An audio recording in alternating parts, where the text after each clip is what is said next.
Well, ladies and gentlemen, the good news is it's about that time. It is 12 o'clock Central, 1 Eastern, and it's Wednesday, which many of you might know what that means.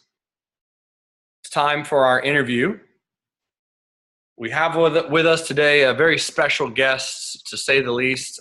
This is the creator and owner of Wealth 365. This is the summit that I have participated in the last 2 or 3 times, and more importantly, this is a real-time money-winning trader in the trading competitions, Mr. Rob Hoffman. That's who we're going to be interviewing today. So I'm going to click on a special button that allows him to talk, and let me just move this over here. I'll be opening up Rob's mic in just a few seconds, and yeah, we pretty much get to chat with Rob, ask him about life, questions, figure out his trading journey. An incredible gentleman to learn from, has been in the game for a very long time, a huge name in the trading world, and one of my trading mentors. It's always good to learn from people who have been around longer than you have, and he's put on a lot of phenomenal information. He'll tell us more about his background, his journey. So let me unmute you, Rob. Are you able to hear me, my friend? I certainly can. Can you hear me? Oh, yeah. Loud and clear. Loud and clear. How are you, sir? I'm doing great. How about yourself, bud? Doing wonderful, man. Doing wonderful. So this is the first exposure that a lot of traders here have had to you, man. Thanks so much for coming and taking the time to be here. I appreciate it. Of course. Happy to help. Happy to answer any questions you have. They have.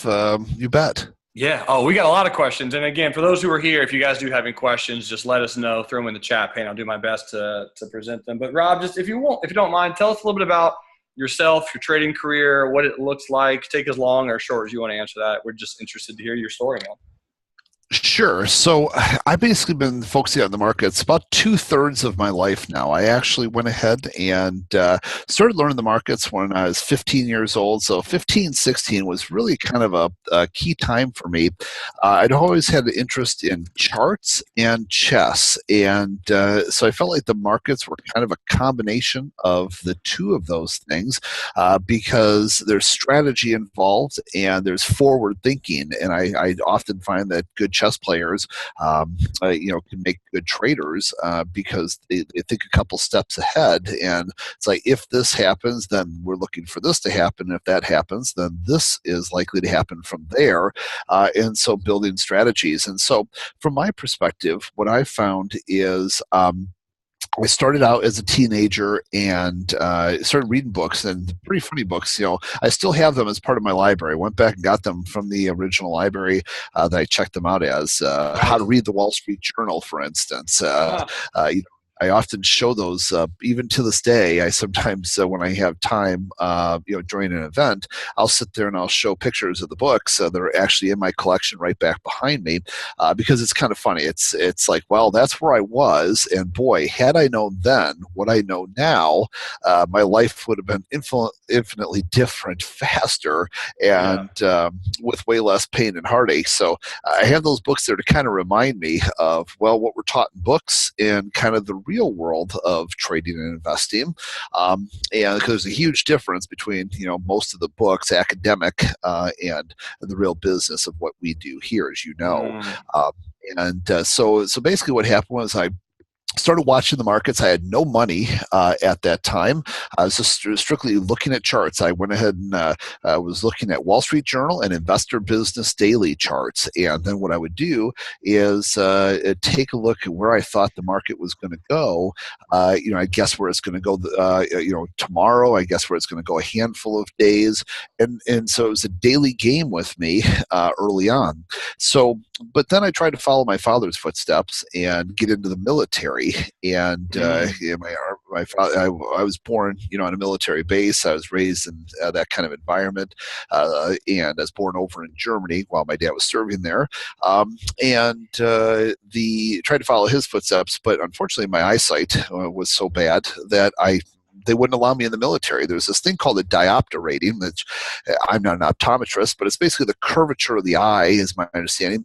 And so my astigmatism was like -12 -12, -13, and the maximum they could allow you to waver in with a waiver on was like -6 or 7 or something like that. So needless to say, I went through all the testing, and then the last thing they did was a vision testing, and they booted me right out. Said, Oh, can't wow. do it. So then I went into another paramilitary type organization, aka law enforcement, and that's kind of where I started my journey. Graduated top of my academy, graduated, summa cum laude from college, and but the whole time there, I started going and building towards my trading, even working court overtime duty and stuff like this to gather extra funds to go ahead and focus on trading, Right. and. Eventually left my full-time position in law enforcement, and then after a couple more years left my part-time position in law enforcement, and then went cold turkey full-time trading. I initially started the markets with equities, but by the late 90s I realized, man, look at me, I'm sitting here going and spending my time, because I didn't use a lot of the automated scanners and that. They weren't as common back then, unless you had some fairly decent programming knowledge and stuff like that. So I would just look at the charts manually. So I'd look at hundreds and hundreds of charts a night to try to go ahead and find just the right trading ideas for the next day, only to find that sometimes those great ideas would be blown out of the water by the 8:30 Eastern time news announcements, and then, well, scratch all that work. And so what I found was going over to the futures markets actually made my life a lot easier at the time, Uh-huh. because what happened was, because no matter what I did, I'd always look at where I thought the Dow was going to go the next day, and so it's like, well, geez, then this wonderful product called the Dow Jones Futures came out in the late '90s, and I'm like, well, that's great. Instead of focusing on these hundreds of different stocks, why don't I just focus on a one instrument? Well, the Right. problem was that instrument was too illiquid, right? And so and by the way, Jeremy, if you have any questions, let me know. Sure. I You're will. welcome to interject. But basically, the DJ was just too illiquid. Even though I had direct pit access because of the size that I traded, I'd put out a 20 lot, and all I would hear is 20 lot, one filled this price, working 19, working 19. It's like, okay, two more filled at this price, working 17. It's like, good lord, it's like the liquidity was pretty poor. So then basically what I did was I started focusing a lot more on like the S&P futures, which were far more liquid. And I primarily spent a lot of my time, I did equity trading still, but not nearly to the degree. I was really focusing on the S&P futures in the early 2000s. Well, by 2010, the ranges and the volatility that we used to see in the S&P weren't really there. Mm-hmm. So I spent a lot more time, because a chart is a chart is a chart. When you're doing technical analysis here, it doesn't matter whether you're looking at like you're looking at Cliffs. It doesn't matter if you're looking at Amazon, you're looking at Cliffs, you're whatever you're looking at. A chart's a chart's a chart. Basically, it's all fractal for you and I. From a technical analysis perspective. Right. Obviously, Right. fundamentals are different, but technical analysis, it's a very fractal and versatile across different platforms and that. So with that being said, I did a lot of trading back then, 2010, 2012 timeframe, in like the currencies and that, as well as the stock indices. And now at this point where we're at, I'm spending a lot of my time in stock indices on the futures side, and then also spending a lot of time looking at equities these days as well. Options went ahead and kind of went more to the wayside for me back Mm-hmm. about a year and a half, 2 years ago, Mm-hmm. when because Apple was great. Remember Apple before it split? Yeah. Apple was great because you could collect so much premium. I could sell I could sell puts basically 50, 60 plus dollars out of the market, still collect the dollar premium on them, and have quote unquote no risk, Was that by in my 2010? No. That was back Just just a before few the split. years ago, Okay. before Apple, before the split, right before the Gotcha. split. Yeah, Gotcha. when Okay. Apple was still a $500, $600 stock. Maybe many Mm-hmm. of the group here might remember that Yep. as well. Yep. It's just a few years ago. I don't know how many of the group are options traders. I don't know if we can get an A answer on decent that. amount, yeah. If you guys want to throw in some ones for the option traders, I think the split was. Let's see if I can circle it. I think the split happened. Shoot, I don't remember the exact date. Sometime around here, I believe, or like right when that $1 trillion discussion was happening. Oh, here, Actually, I think it was. 2014. Yeah, it does. It was more closer to that 2014 because I Yep. remember then we rallied back up to the 100 level, Yep. and then it ultimately broke above there. Then had to pull back into 15, 16. So it was, yeah, 2014 must be Yep. You're right. closer, or yeah, it's based on your chart there. So, but if you guys remember at that time, so I see a fair amount of options traders typed in number one there. So, how many of you remember how easy it was? Wasn't it great? Those were the sweetheart days where you could sell, you could basically sell your puts way out of the market and still collect a bundle of premium. Well, then remember when the volatility dried up, basically in 2017, the VIX was often hovering around the 10 to 12 level. You guys remember Horrible. that from Yeah. last year? Horrible. And so basically, it was really, in fact, you see there, I was commenting on this. We hit the lowest levels in the VIX, back there in late last year. That was the lowest in like Yep. Right 15 here. years. Yeah. Yeah, exactly. And so I was talking a lot about that. I said, get ready, gang. This market's going to explode. So needless to say, my favorite was selling options and being way out of the market and still collecting a bunch of premium. Have my cake and eat it too. Mm-hmm. So right now, I'm more focused on individual equities and then, of course, the same futures, which gives me a ton of flexibility between those two, different, Gotcha. venues. Yeah, Gotcha. and so that kind of brings us to where we're at today. Mm-hmm. It does. It does. So you're mostly focusing on individual equities. Okay. So you're more of a. Do you swing trade them, day trade them? What's your main time frame? Yeah, so basically, from my perspective, for equities in the current here and now, unless there's an options hedge of some sort or an options play at hand, from my perspective, the like either intraday or just going for a few days and trying to maximize revenue and get out are the only, personally, the only ways to trade it for me and my style. Gotcha. Gotcha. Makes sense. No, it makes sense. What do you have any individual equities that you focus on primarily, or do you do screeners, scanners? How do you find the ones you trade? Yeah, great question. Well, so from an intraday basis, if you're going to see me trade intraday, typically you're going to see me focus on some of the wide range movers. I love these stocks like the Teslas, the Amazons, the ones that are going to move several dollars in a day. Does that make sense? Oh yeah. I like so those are the kind of ones that I usually like to find. So you take a look at like an Amazon, a Tesla. They get some range. Tesla's range has been a little bit confined here. But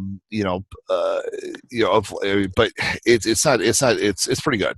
All things being equal, it's certainly one of the better ones out there. So for whatever reason, I gravitate towards the wide range bars that have wide range on an intraday basis.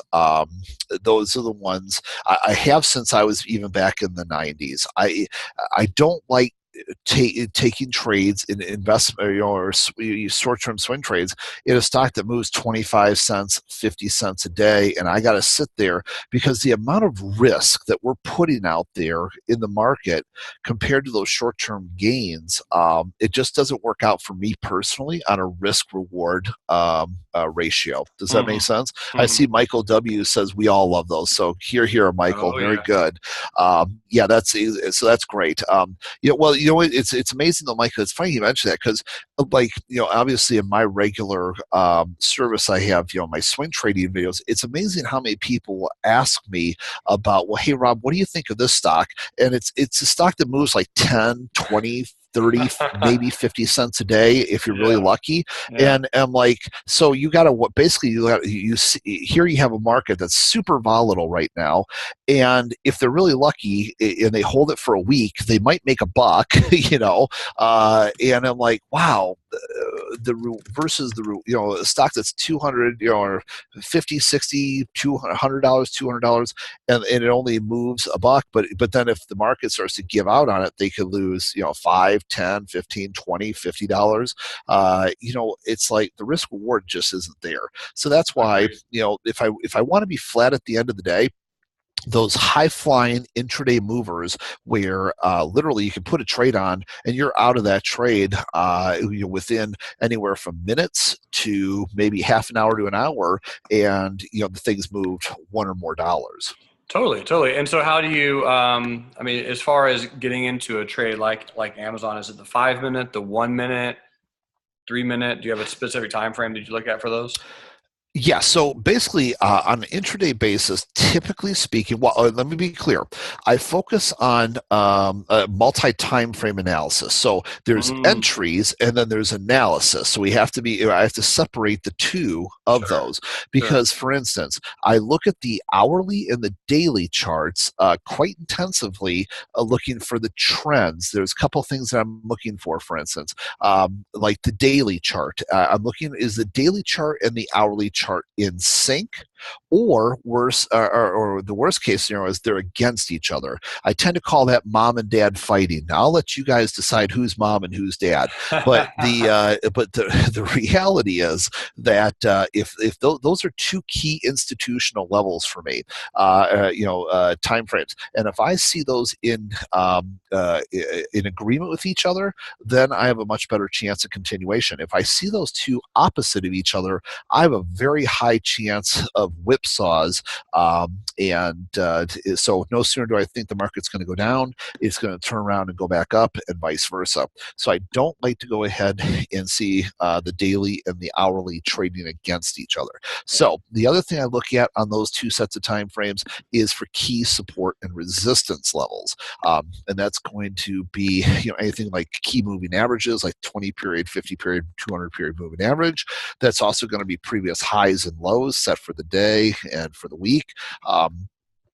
So key support resistance is very important as well. And so with that being said, the what that because that tells me, do I have room to grow? Because if I have resistance immediately above me, then, for instance, like this morning, I see you have your red line there at 1698, and so that area there is going to be kind of a resistance area. We're under that's on your daily chart there of Right, Amazon. right. So when you're under that, that's a key resistance. So if we rally back up to that area, I'm going to be very suspect and worry that the market's going to roll back over from there. So Mm, that's what I'm going to be doing, looking at these higher time frames. Are they in agreement? And beyond that, are they is there key support resistance? Because if there is, then I might want to pass on that trade. I'm really looking for room to grow opportunities. That's the best when there's room above you. Because taking trades, a long side trade right into a key resistance area can be very hazardous to your financial health as it turns around and goes back against you. mhm. So with that being said, so that's kind of a background of what we're looking at on these higher time frames. Then the actual executions typically come off of 1 minute, 2 minute, and no more than 5 minute charts. Because especially with some of these high flyers, when these markets are really moving, it doesn't take long to go ahead and accumulate, $1, $2 or more, in these high flyers that are moving around several dollars a Mhm. day. So Mhm. typically the entries are taken off of the 1 minute, 2 minute, or 5 minute charts. Gotcha. Gotcha. Okay, that's super helpful. So question regarding those, like a high flyer, something like Amazon or Tesla. How are you determining your risk? Is it based on the amount of shares? Is it based on how much you're going to lose? Is it just kind of based on the feeling? What's your plan for that? Well, definitely size goes ahead and becomes a consideration based on a couple of things. Am I talking about an intraday trade or an overnight trade? Because let me tell you, Intraday. if I Yeah, from an intraday trade, I usually go big. What I'm doing is I'm usually using larger size on intraday trades just in general. This is not just um, for the um, uh, for the stocks. This is for futures as well. Sure, I sure. tend to go real heavy on an intraday basis to make as much money as I can, and then I look to close out those positions for the end of the day. If I go into a trade specifically knowing my intention is to hold overnight, that looks a whole lot different, and it's really a fractional position. I've been around for many, many, many years, 2/3 of my life. You got to think I really started learning, put it in perspective, if it dates me.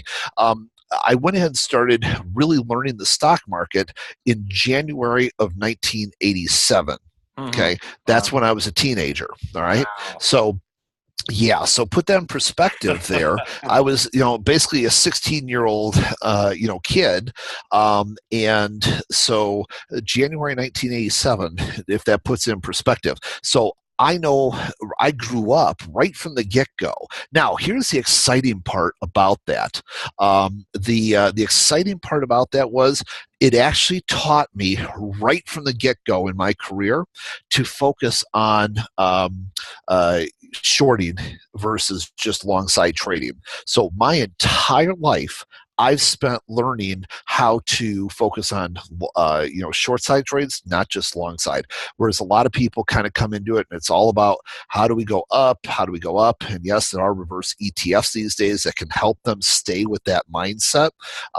But I really, the market tends to walk the stairs up and ride the elevator down. And I love that ride. Absolutely.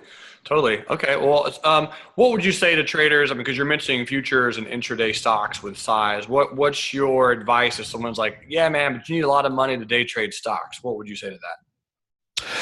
Well, yeah, if you're going to go ahead and have a day, that's correct. If you're, because of the day trader pattern rule that came out, obviously was it, geez, way back in the 90s. 2001? Was it 1990? Was it late 1998. 1990s? Yeah, 1998. Sorry. Yeah, yeah, Yep. yeah, exactly. I was there. Yep. So, the as far as that's concerned, the that's a raw deal. I think for small lot traders, I think that's I'll I guess I'll keep my opinions to itself. It's neither here or there. But you're right. If you're gonna follow, if you're gonna trade enough to be encumbered by the by the day trader pattern rule, that's an issue. Then you have to basically specifically trade, less. Futures, there is no day trader pattern rule, of course, and so that's a nice thing. Mm, In fact, ironically, often what I find is traders who have fallen below that $25,000 day trader pattern rule threshold. mm-hmm. That's when they actually come to me and then want to start learning futures. Mm, Interestingly enough, so and so with that being said, though, if you're interested in trading intraday stocks, you're going to have to respect it. And if you don't have more than 25,000, and then the thing is too, if you don't have more than 25,000 in it, how many shares of Amazon are you really going to be able to buy, right? So then, does that make sense? yep. Even if you leverage up, and a lot of the brokerage firms will give you 2 times, even up to 4 times intraday margin. Some of your 25,000 could be 100,000 worth of buying power, but when you're talking about a stock that's $1,000, you can only buy so many shares. So with that being said, obviously that makes a difference. So now you have 2 options. You can look to try to use leverage with options, but then again, that's going to take you out of that intraday realm from my perspective. And focusing more on an option swing trader type Mm-hmm. perspective. Or what you do is you're going to you start to diversify and look at other instruments that will allow you to trade more regularly, because the same strategies and techniques I use on a 2-minute S&P futures or NASDAQ futures trade are the same ones I'm looking at for a 2-minute Amazon type chart. So the strategies are versatile. So while if you have to work within the confines of the day trader pattern rule, then that allows you to basically trade every X number of days, and to avoid the risk of that of being in violation of that, and then between that you could trade some futures. Okay, gotcha. Well, so one of the biggest questions that I have, the one that I've been waiting for the most, I think a lot of people are excited about, and look at your beautiful face, man, gorgeous. Tell us more about this 27x real money domestic international trading champion. What the heck is a trading competition? Where do we go to one? How do we find out about them? Can we attend? Is it like watching a poker tournament? Tell me more. Yeah, so a couple things there.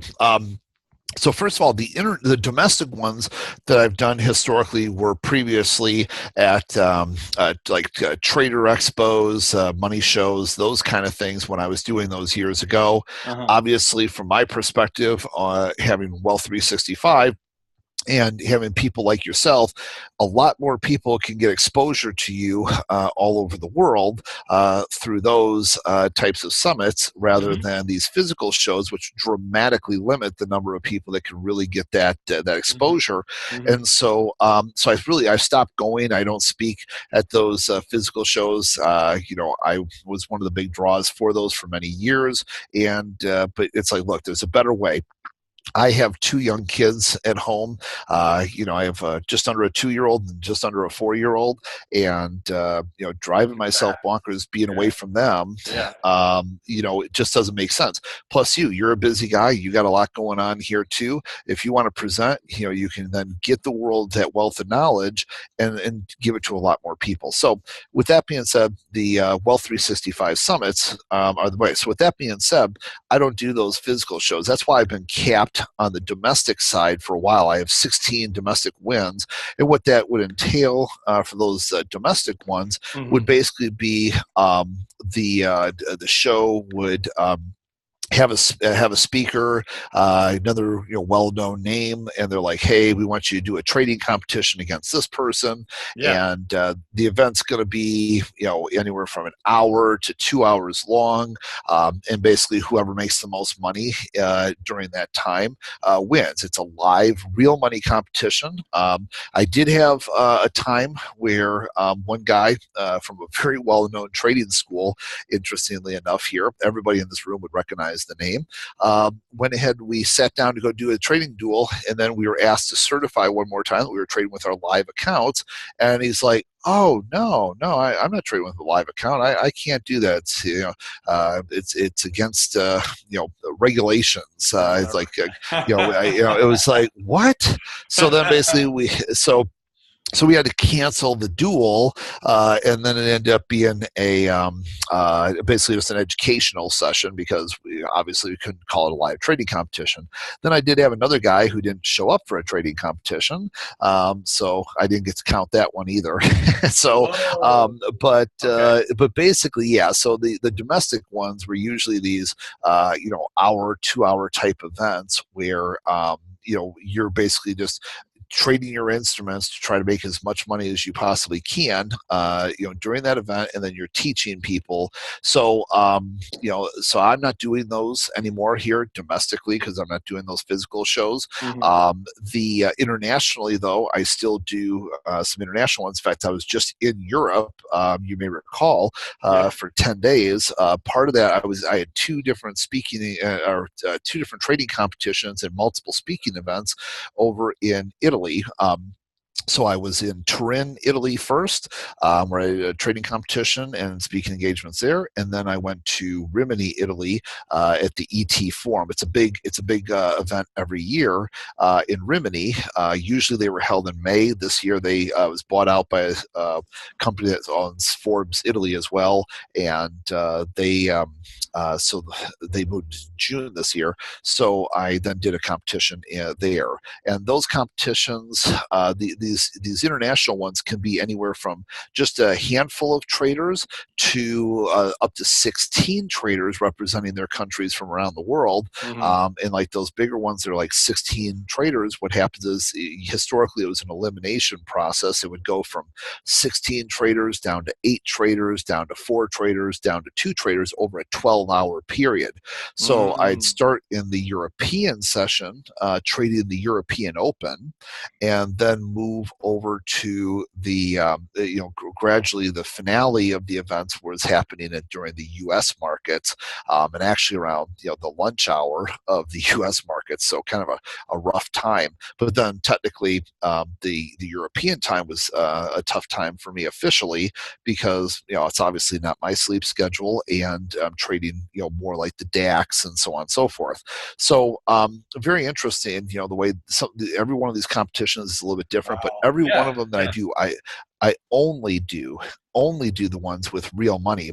And so what I like about the competitions that I've been doing, like in Europe, you either have to bring your brokerage statements and a contact representative from your brokerage firm so they can validate your the amount of money you have in your account, and it's all very highly regulated. They verify each of the trades, so I really like those ones a lot better. Yeah. Is And there a stuff minimum like that. account that you have to be there with, or could anyone enter Well, and like the just say, one, "Hey, I'm here"? yeah, no, no, definitely not anyone can just enter. That's for sure. So to keep credibility, that they usually bring in a lot of big names or fun guys, people that are managing money, that are well established in the industry, and then what they use, like in the one in Paris, for instance, it would be a 50,000 euro competition. So everybody had to start with 50,000 euros. So what I would have to do is I basically had to have multiple accounts. I would have all the money because obviously I have way more than 50,000 euros in my account, and it's only like 60 some $1,000. And Yeah. so what I'd have to do is whenever we go to the competition, the day before the competition, I have to move the money, and then I got to have for my broker, because of what do you call it, regulation stuff, I have to send in a letter. Hey, I'm doing this competition over here, so please move the money temporarily for me for the purpose of this competition. Then after the competition, move it back so that they have a paper trail of why money is being moved around. But then Right. then what would happen is then I go in for the competition and then have my 50,000 euros in there for the next day for the competition and stuff. So what's nice is some of them are really highly regulated, and Mm-hmm. I kind of like that. Mm-hmm.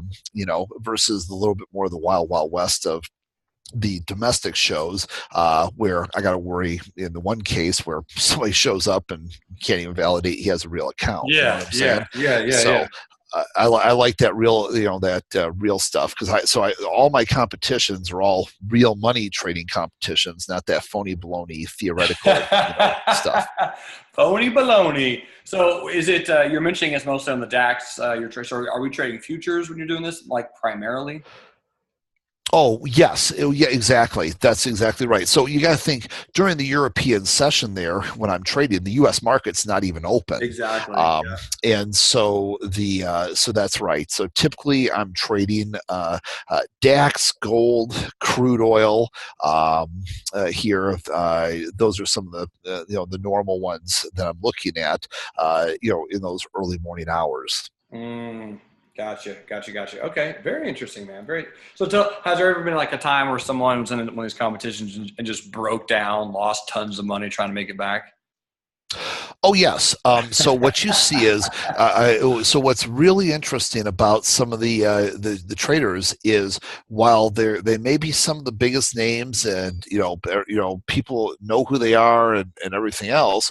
What's really interesting is that they are still subject to human emotion, and when some of these people, they're representing their country, and you got your little country flags in front of you, and some very big egos egos start to come into play. And of course, there's nothing worse than having an ego come into a trade. I'm sure the Oh entire yeah. audience here knows that. Let me tell you guys, the market is always right. Only our opinions of the market are wrong. So, Mm-hmm. and so the reality is when you sit there and start to manhandle your way through the process there, bad things can happen real fast. And so what happens is I've actually seen people, bang the table and get up and swear and walk off.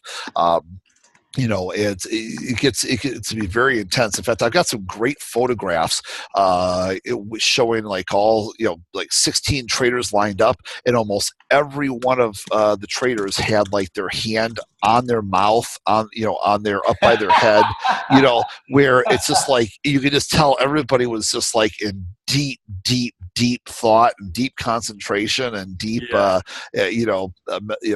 focus on the market. It's some interesting pictures, that just show how intense those are. Because there's a couple things. There's your personal pride, your ego, bragging rights. You're representing your country for the competition. I Yeah. became the first American that ever won the Wow. big competitions, over in Europe there in 2012. Wow. And then I won it 2012, 2013, 2014, for instance. And so so that was a big thing, right? To be the first American to ever win. But when I first showed up at the events, it's kind of like, yeah, well, we're going to play. Every trader was ranked, and they put me down way at the other end of the table, right near the one line, because no American had ever really done very well, got past the first round of the Right. competition, Right. and stuff, and so so that was kind of like, all right, well, we got to do something to change that here. And so obviously, I was very much focused on, bringing home the gold for America at that time, and I was fortunate enough to do that, and then come back and do it a few more years, and then Interesting. so what I'm saying is, yeah, the egos come into play. There are times that people break down and do some pretty crazy things in the interest of trying to preserve their status or Yeah. whatever the case may be. Yeah. So they are human as well. What I found, though, I even had a competition actually 2 years ago, for instance. So everybody else around me was trading, and they were just going nuts. I did not have a clear position. I had one of those situations, kind of like what I was telling you earlier about kill zones, Mm-hmm. where the market went ahead. Uh, it was really mixed at that time, which meant that we were likely to have whipsaws back and forth. So it was a low statistical probability situation. So what happened was they were going ahead and going through all the different competitors. So and so's got this, so and so's doing that, blah blah blah blah blah, and Rob Hoffman is still flat.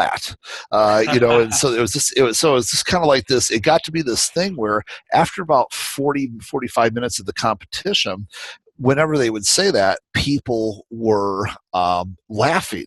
All right, so you could hear the giggles in this huge crowd, and Rob Hoffman is still flat. But you know what happened? You know what happened, Jeremy. And this is What? hopefully a lesson for all of your student family that's here listening Yeah. to this today. Yeah. Rob Hoffman came back and banged out 3 really great trades. I surpassed all of them by waiting for those 45 minutes. I then turned around, found 3 great trades, completely blew them all out of the water, and won the competition. There you They weren't go. laughing at the end. That's right, baby. That's right. So waiting for the right trades at the right time for the right reasons, gang. That's so important. Have a strategy, have a plan. Don't trade out of boredom. And I just cannot emphasize that enough, Jeremy. Absolutely, my man. So as far as the winning, is it purely like, if you start off with the same amount, pure P&L, whoever wins the most money is the highest win-loss ratio? Or is it just whoever makes the most, that's who wins? Yeah. I mean, it's the focus is obviously making money, right? That's what's important. So going ahead and whoever makes the most money during the event, is the winner. Gotcha. And that's what it comes down to, right? I in this business, I hear so many people. All they do is they're blowhards. They talk about the market. They talk. Well, let's see some action. And Well, that's what I'm it's saying, like, man. so what I do is I don't just talk about the markets, I actually trade them, and so Hmm. whether it's in my live trading environment where I have students watching me trade, they watch me execute the trade right on the screen live in front of them. During the trading competitions, it's all live there. They broadcast the screens. People can see it right there for themselves. So leaving nothing to the imagination. So there's the people that talk about trading, there's the people that do it. And it's important to learn from people that are actually doing it, because it's your money at risk. And nobody's going to care about your money as much as you are. Yeah, of And course. it's your own money, and you're going to care about the most. It's your life, your livelihood, your family's livelihood. And so people need to learn from people, and that's why I love to do these trading competitions around the world. Still putting it out there live, showing that this isn't some great strategy or tool or tip or trick that I used 20 years ago. It worked one time, and I'm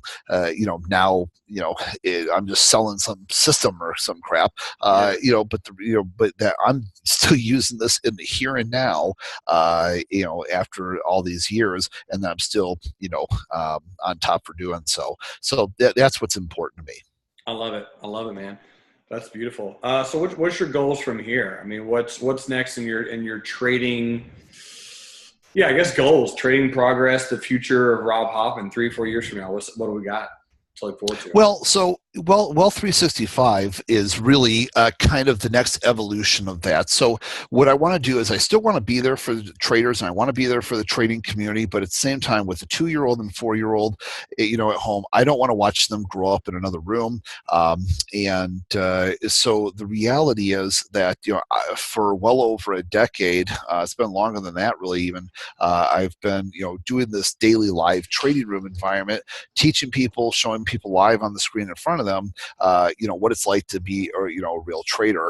And but what's happening is going into the future here, we're going to go ahead and focus more on just probably products, services that people can get access to, and then for doing so, they'll be able to come in a couple of days a month. So we'll have just a trading environment that's available a couple of days a month. Right now, I'm doing it 5 days a week, and I've been doing that now for several years. And of course, with international travel and everything else, that's kind of hard. Hmm. And to put that in perspective, I got married here, over 5 years ago, 5.5 years ago, and it took us about a year for us to finally have our honeymoon, Hmm. because I didn't feel comfortable leaving the trading room by themselves for well over a week at that time. Yeah. And so Yeah.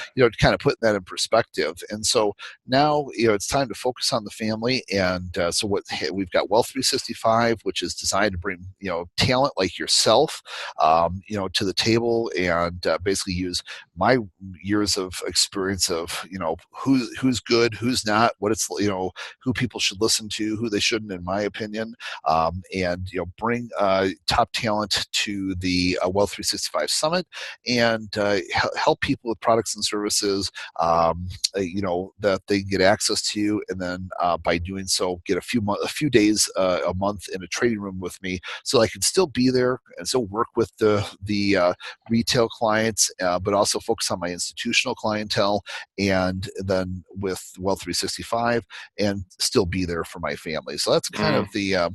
of the future, after so many years of being there and doing these trading. I mean, I've been doing these trading competitions since like 2011.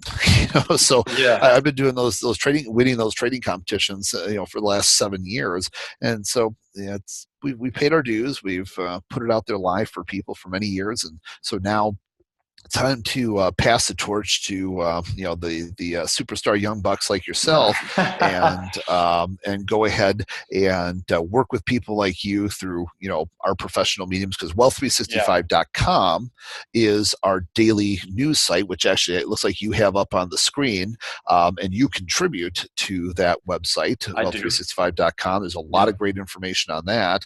And then summit.wealth365.com, of course, is the actual actual summit site where we're sponsored by Forbes. We've got the Kevin Harrington, original shark from Shark Tank, who's going to be talking about his secrets of wealth and giving away actually really nice gifts to everybody who registers there.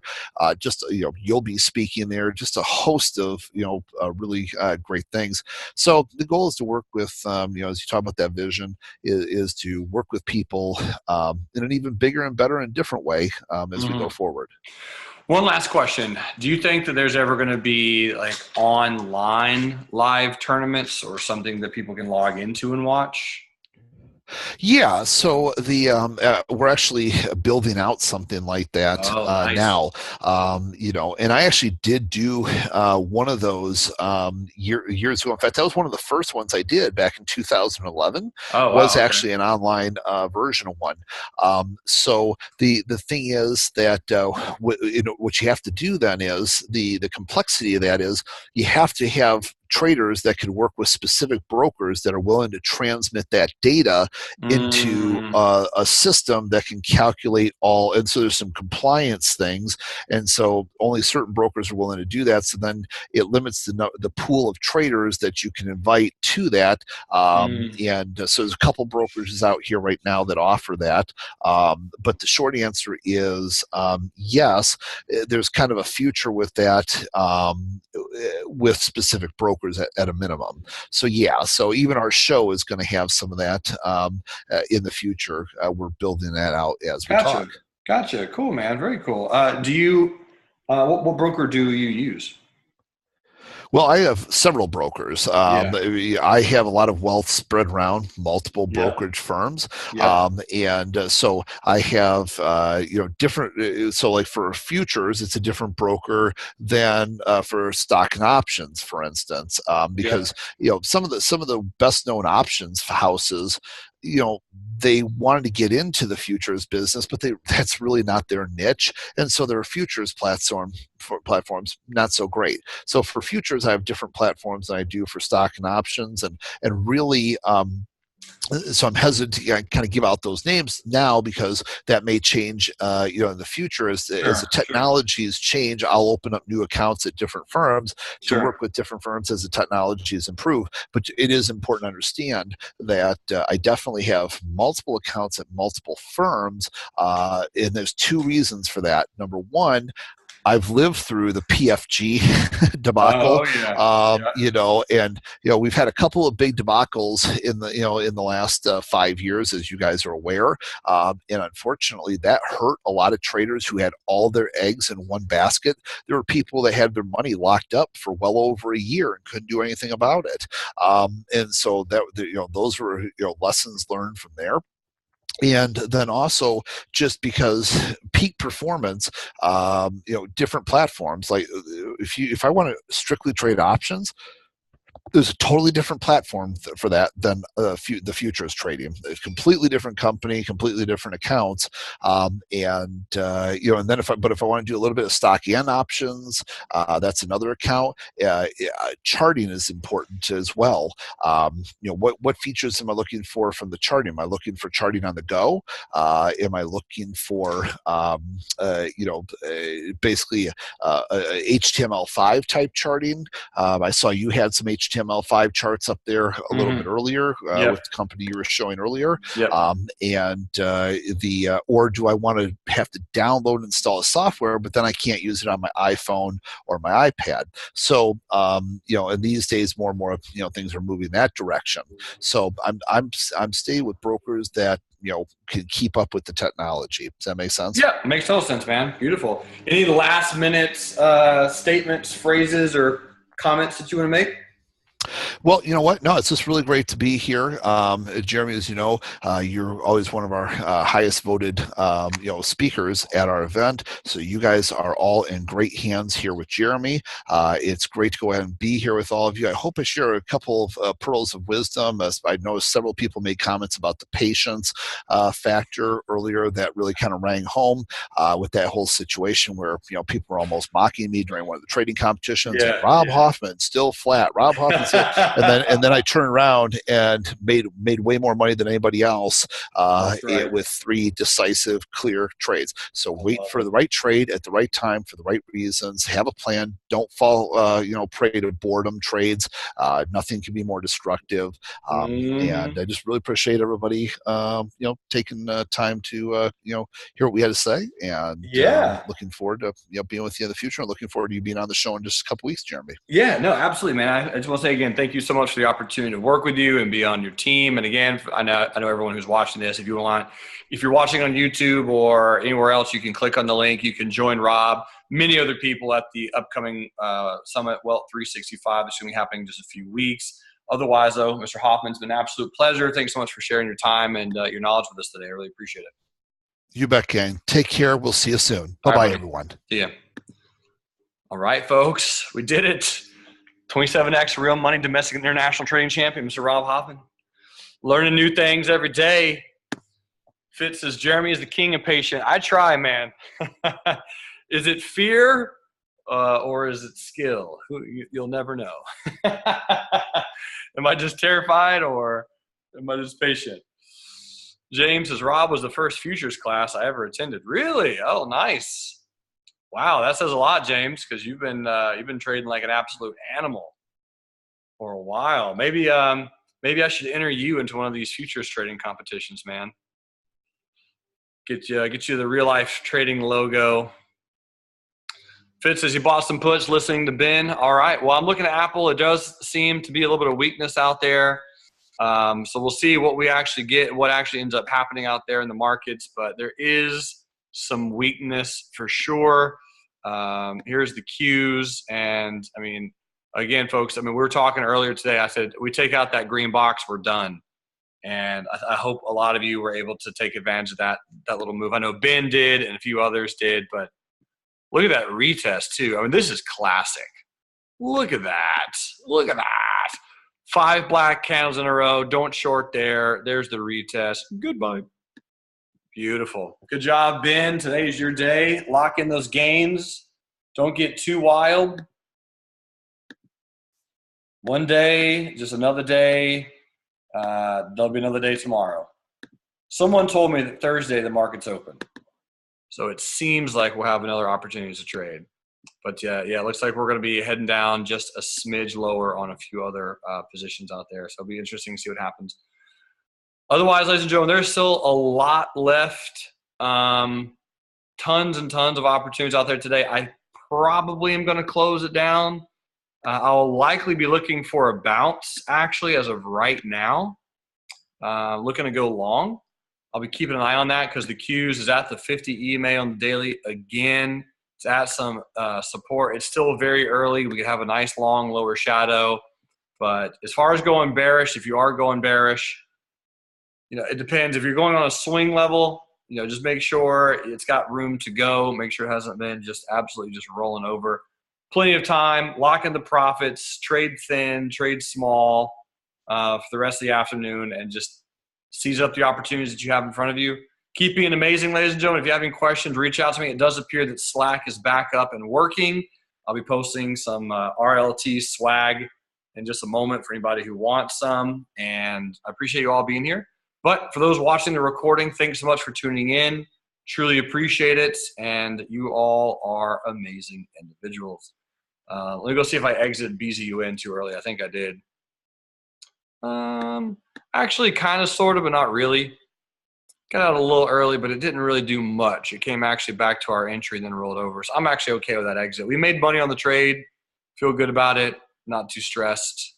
BZUN, nice little movement again. We exited Tesla beautifully. That was a phenomenal exit. Should have shorted, Ben. Thanks a lot. That's where we got out of our long, but man, should have bought puts. Jeez. Anyway, team, you're amazing. I hope to see you all at the Wealth 365. I'll be sending out the link, but this is the link for my presentation. It's going to be solid. It's going to be a beautiful one, hopefully one of the best. You all are amazing. I will see you later. Bye-bye.